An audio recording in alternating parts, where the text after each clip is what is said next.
Good morning. I wanted to talk to you for a few minutes this morning on this Sunday morning.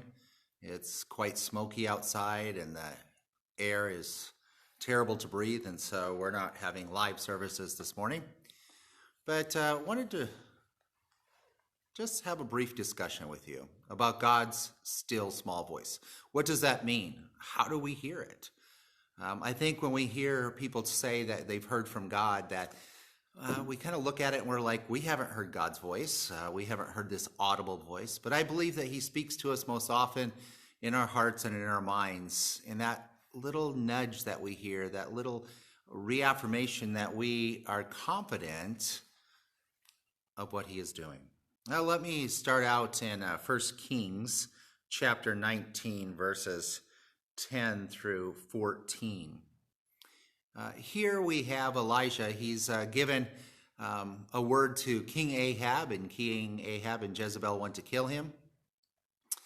Preceding this, we see him, and he was at the altar, and the flames came down from heaven and consumed the altar sacrifice and the rocks themselves. And Elijah is running for his life, and he's lamenting to God, often like we lament from time to time, depending on what's going on in our lives. And God tells him to go to Mount Horeb, God's mountain. And he stands there, and as he's standing there, this great mighty wind comes through. But there's no voice of God. It shatters the cliffs, and after that there was an earthquake, but God was not in the earthquake. And after the earthquake, there was a fire, but God was not in the fire. But then there came a voice, a soft whisper.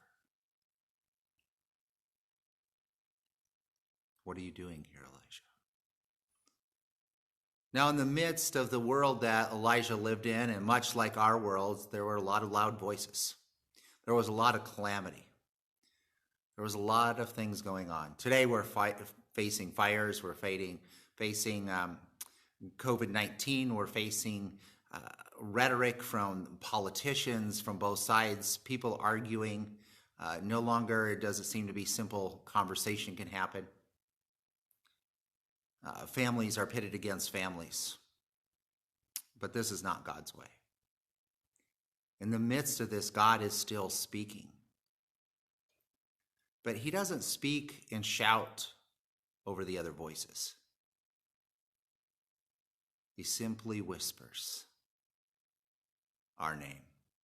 John 10:27 says that my sheep listen to my voice. I know them and they know me.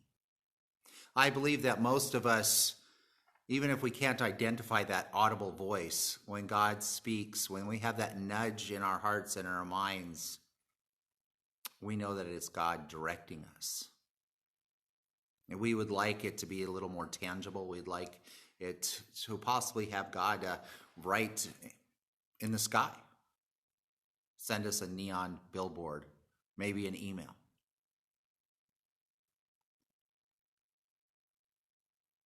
We're at a time that it's discouraging for many people. They say depression is at an all-time high. And people are seeking. People are not hearing because of the calamity around them. You see, we have to step back and quiet ourselves and ask God to help us. Ask God to help us hear his still small voice in everything that's going on in our lives. I know that there are people out there this morning that are dealing with health issues and financial issues. There are people there that have lost their homes because of fires or because of loss of jobs. There are people that are doing okay. There are people that are doing well. No matter where you are in your walk, no matter where you are or you find yourself, if you'll stop and listen, you'll hear God speaking to you. I would just encourage you this morning that you still yourself, that you'll take time, whether it's time while you're doing something else, and you'll just focus your mind and ask God to help you hear his voice. And that you'll rest in him. Rest in knowing that the Good Shepherd has you in his arms, has you in his hands, and is walking with you during this time. Be blessed. I pray with you today. Go with God.